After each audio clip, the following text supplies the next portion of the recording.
Now back to Inside Real Estate. Here's Mike the Realtor.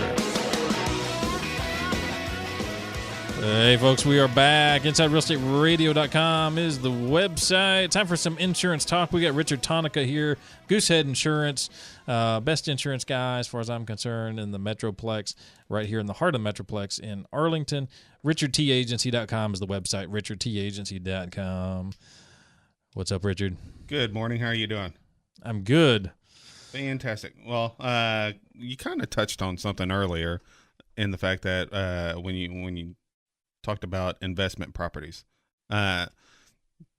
if you are in the market to be an investor and you're looking at different homes and you're going to strictly use this as an investment property where you're going to be renting it out, a lot of times it's referred to as a landlord policy.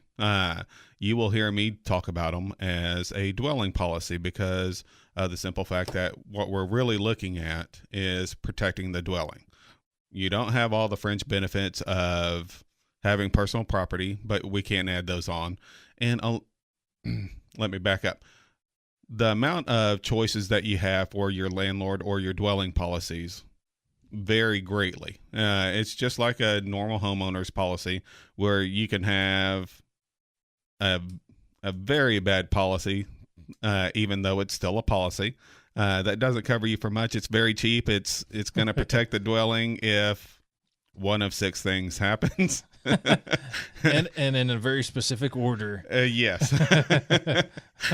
And so you're just praying that one of those six things happens, or they're the better policies. And normally when you're looking at these policies, I mean, price is always going to be an issue because if you're looking at it as an investment, you've got to look at your ROI. And the more that you're going to pay for insurance, the less your ROI is going to be. Right. And so part of sitting down with me and getting to know me and me getting to know you is always knowing what what your risk tolerance is, what you want to accept, what you don't want to accept, where you want to save money, where you don't want to save money, and making sure that I present the best possible policy for you, because the best possible policy for you may be different from Sam or from me or anyone else. And so that getting to know you really does come into play on the kind of policies that we present to you. Yeah, and it is important to really review your investment properties because, you know, if something happens and you're not protecting your eye, well, there's not going to be any ROI because the eye is gone. Exactly. And that's what I tell people is when you're looking at, I've had some people that will come up to me and say, I just want the absolute cheapest policy I can get.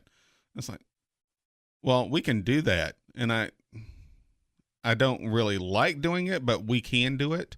A fire policy. It's absolutely dirt cheap. But like I said, it's not going to protect you for much. And when it does come into play, you're also looking at doesn't have replacement costs, because I'm just going to touch on three different types of policies. There's a fire policy, a DP1 or dwelling policy, and in Texas it's known as a TDP1, and there's a dwelling policy 3.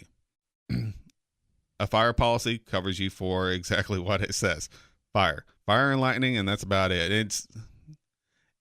It's not very inclusive, to say the least. It's not going to cover you for water damage. It's not going to cover you for just about every kind of major catastrophe other than fire and lightning. And so when you're looking at this policy, I mean, sure, the price might be great.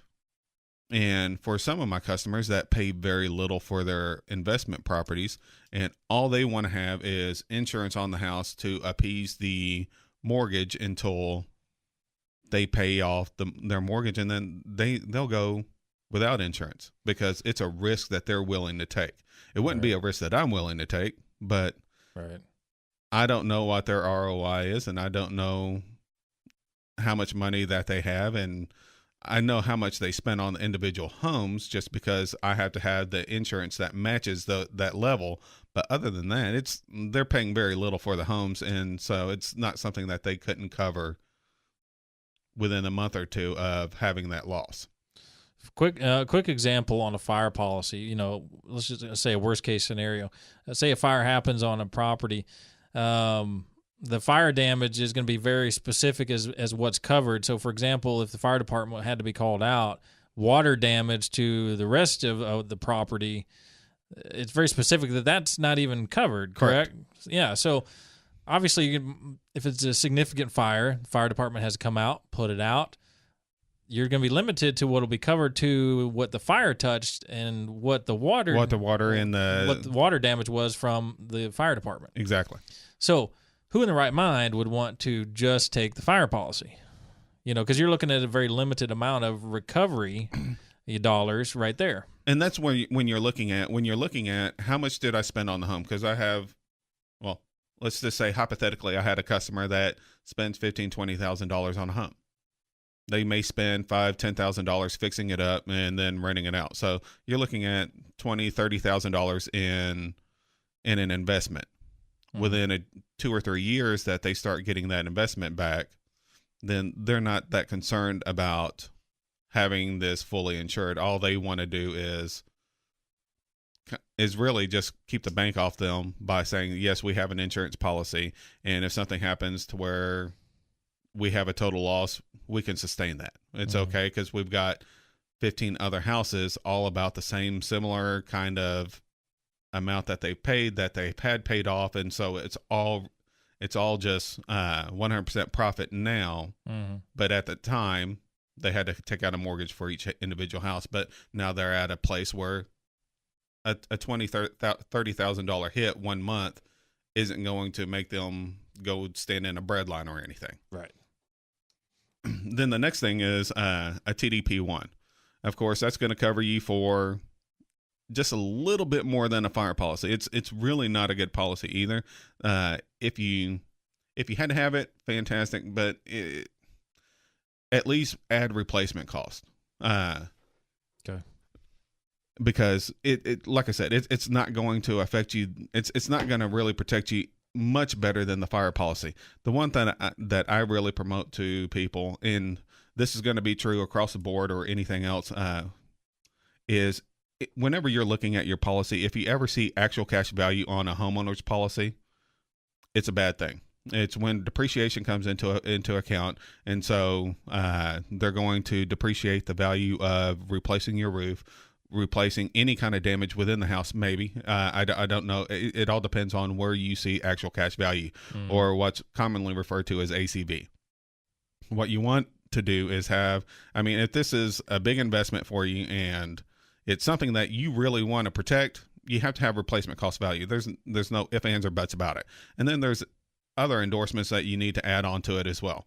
The reason that I promote DP3s is because it gives you fair market value on your rents. So let's say that you did have that fire damage, and so your customer's not, or your tenant is not going to be able to live in your house. You're still going to get the rent that was owed to you, but even though they're not able to live in there. Right.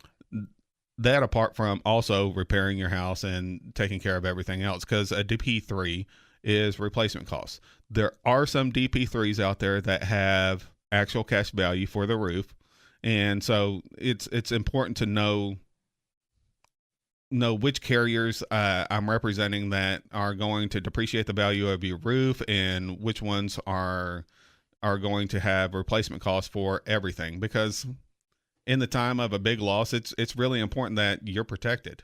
Right. Yeah, and I think it's probably even more important on the DP3s for, the smaller investor, if you will, that owns, you're just average, guy and gal, average family, and you maybe own 1 or 2 or 3, even 4 properties, whatever the case may be. But if you're not a big-time investor, that could hurt you a little bit more. Absolutely. Particularly if you're that small investor and this is your only investment property, or maybe you have 2 or 3. You could be depending on cash flow, to supplement different things, other things that you're doing in your life, which, people get leveraged. And I don't know why they get so leveraged, but they do.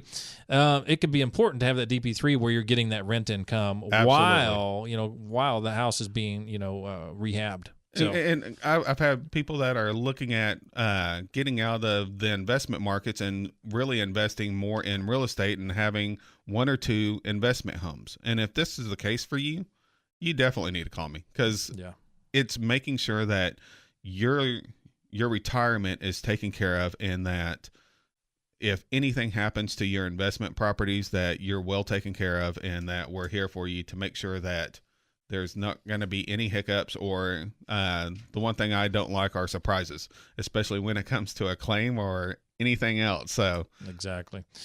Well, this is extremely good information for our investors out there. And folks, we've got so much information to give you, and that information is free. All you have to do is, hey, call me, go to the InsideRealEstateRadio.com website, get in touch with me, go to Richard's website, richardtagency.com, give him a call. We'll give you all the information you need as it relates to real estate and, of course, insurance in Richard's category. Folks, we're going to take a short break, and then we're going to come on back with our politics segment. See you in a few.